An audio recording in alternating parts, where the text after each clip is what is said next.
Today, we are going to enclose how to AFK everything in Sailor Piece. To truly dominate the landscape of Sailor Piece your status as a top-tier player in the 2026 meta, you have to move beyond the mindset of a casual grinder and start thinking like a technical architect of automation. We are hosting a massive giveaway of valuable items, and anyone can participate on this giveaway. You just have to watch the full video without skipping, like this video, subscribe the channel, and comment your Roblox username. Do not sleep on this offer, as you can get high-value items, and since the update is also coming soon, you can get an upper hand with the help of these premium items. Okay, so let's get back to our video now. Manual farming is a relic of the past. If you aren't exploiting the absolute limits of AFK mechanics, you are falling behind the power curve of players who are stacking bounty and resources while they sleep. This guide is designed to be the definitive blueprint for total game automation, breaking down the exact positioning, skill selection, and island-specific strategies required to bypass the monotonous struggle of the leveling process. We are building a perpetual resource engine that maximizes your trait rerolls, tower keys, and skill tree points by leveraging the most broken AoE hitboxes in the game, specifically targeting the high-density spawn zones of Shinjuku and the tactical arenas of Boss Rush and Crystal Defense. When you dive into the Shinjuku Island strategy, you are tapping into the primary artery of the game's economy, where the sheer volume of mobs allows for an unprecedented rate of resource acquisition that fuels every other aspect of your build. The beauty of the Quake method lies in its simplicity and its ruthlessness by positioning yourself in the heart of the mob clusters and letting the tsunami ability do the heavy lifting. You're creating a localized cataclysm that ensures no NPC survives long enough to even register a hit on you. To make this work, you need to ensure your AFK setup is pixel perfect in the center of the mob cluster, otherwise, you'll find yourself waking up to a character that's been pushed 3 islands away by a stray knockback. For AFK tower defense, the strategy shifts from raw area coverage to high-frequency ultimate dominance, where the choice between Cosmic Being and Gilgamesh dictates how smoothly you'll clear the waves. If you have access to Cosmic Being, the V-skill is your primary weapon, acting as a screen-clearing explosion that vaporizes entire waves of enemies before they can even begin to pathfind toward your base. For beginners who haven't reached that level of power yet, Gilgamesh is the perfect bridge, as his V-skill provides a consistent and tracking barrage of projectiles that ensures no stray mob leaks through the cracks while you're away from your keyboard. The key to a successful overnight AFK run in tower defense is ensuring that your macro or auto clicker is timed perfectly with the skill's cooldown so that there is never a dead window where enemies can advance, turning a high-pressure mode into a passive farm for rare rewards and progression materials. The Boss Rush mode is a brutal test of sustained DPS and survivability, but you can turn it into a total AFK gold mine by utilizing the same Cosmic Being or Gilgamesh V skill spam that works in tower defense. Because bosses have significantly higher health pools and aggressive movement patterns, your positioning becomes the most critical factor. You need to be parked in the center of the arena where the V-skill's hitbox can maximize its contact time with the boss as it tries to close the distance. By layering your auto-clicker to prioritize the V-skill, you create a permanent kill zone that chips away at the boss's HP while keeping them at bay with constant stagger and knockback.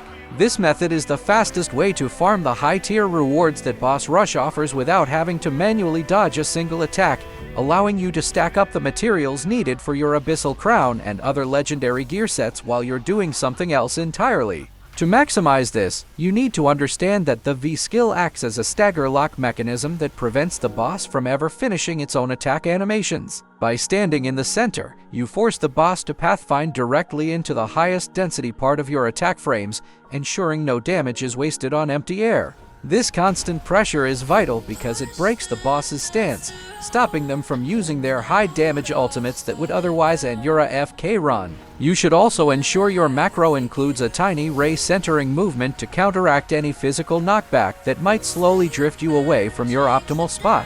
Ultimately, this turns a high-intensity battle into a simple game of math, where your skill's cooldown and damage per second safely outpace the boss's ability to even reach your hitbox.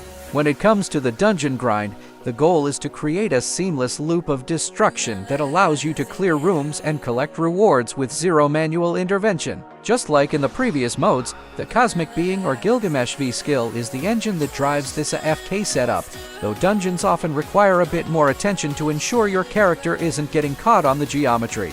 By setting up a macro that consistently fires off your most powerful AoE ultimate, you ensure that every wave of enemies is wiped out the moment they spawn into the room, preventing you from being overwhelmed or stunned out of your rotation. This is particularly important for farming the unique drops that only appear in dungeons, and by mastering the AFK timing for these skills, you ensure that your character is constantly moving toward that endgame ceiling, accumulating the power-ups and relics that make soloing C2 content a breeze. To perfect this, you need to account for the unique multi-wave structure of Shadow and Rune dungeons, where the spawn logic is much more varied than a standard island. Using a high-tier macro is essential here to manage the reset between waves, ensuring your character automatically recenters themselves so they don't clip into the dungeon walls or get stuck behind a pillar after a heavy knockback animation. Because later waves, especially after Wave 10, feature mobs with significantly higher aggression and stagger resistance, your V skill needs to be the first thing that hits the floor the microsecond a new group phases in. This prevents the AI from spreading out and forcing you into a chase, which would instantly break a stationary AFK loop. By fine-tuning your cooldown intervals and incorporating a safety skill like a secondary stun, you create a fail-safe system that keeps the room clear while you stack the legendary runes and dungeon-exclusive gear necessary to truly master the C2 meta. Crystal defense requires a slightly more tactical approach because you aren't just protecting yourself. You're protecting a stationary objective that can't defend itself against the relentless waves of NPCs. To successfully AFK this mode, you should look into using the Ice Queen's V skill in combination with your standard Cosmic Being or Gilgamesh rotation, as the freezing effect provides a crucial layer of crowd control that stalls enemies at the spawn gates. If you can freeze the enemies before they even enter the arena, you significantly reduce the risk of the crystal taking damage from stray projectiles or fast-moving mobs. Setting your AFK macro to alternate between high damage ultimates and stun locking abilities creates an impenetrable barrier of ice and energy, ensuring that by the time you check back in, you've cleared the maximum number of waves possible and secured the top-tier rewards for your defense efforts.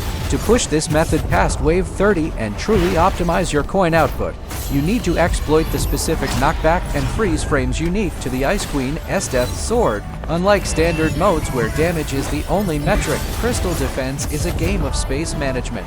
Every second an enemy spends frozen or pushed back is a second the crystal's HP remains untouched.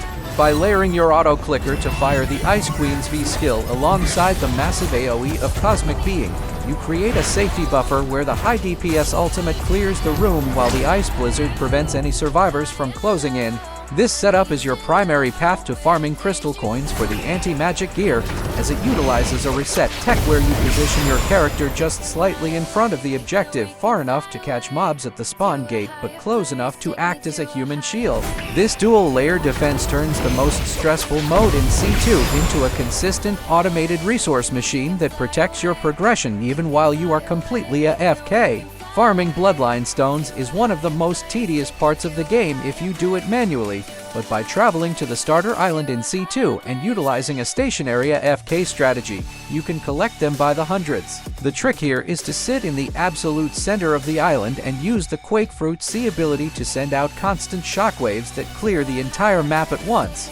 Since the mobs on the starter island are significantly weaker than those in the later areas of C2, you don't have to worry about your health or stamina as much, allowing you to focus entirely on the drop rate. This high-volume approach is the only way to effectively farm Bloodline Stones, as it maximizes the number of rolls you get on the drop table every hour, ensuring that you have a steady supply of stones to upgrade your abilities and reach the absolute peak of the current meta. Finally, the hunt for artifacts across C1 and C2 is all about knowing exactly which islands provide the best spawn rates and which skills will clear them the fastest while you stay AFK. In C1, you want to park your character at Lawless Island, whereas in C2, the destination is Punch Island, where the NPCs drop the high-tier artifacts needed for endgame stat boosts. In both locations, the strategy is to equip a skill with a massive, circular AoE that doesn't require you to be facing a specific direction, ensuring that your FK setup remains effective even if your character gets nudged or rotated by the physics engine. You must verify that your energy regeneration is high enough to sustain constant skill usage, turning these islands into your personal resource generators where you can farm the relics and artifacts that provide those crucial damage increases and luck multipliers for your entire account. By locking your camera in a top-down view and centering your character on the highest tier NPC spawn point, you create a 360-degree dead zone that guarantees a drop every few waves. This automated loop ensures you're stacking the luck and damage artifacts required to hit the 2026 meta damage caps without ever having to manually grind a single mob. That's it, guys. If you find this video helpful, then make sure to support our channel by liking the video and subscribing the channel. Take care, see you on the next one, bye.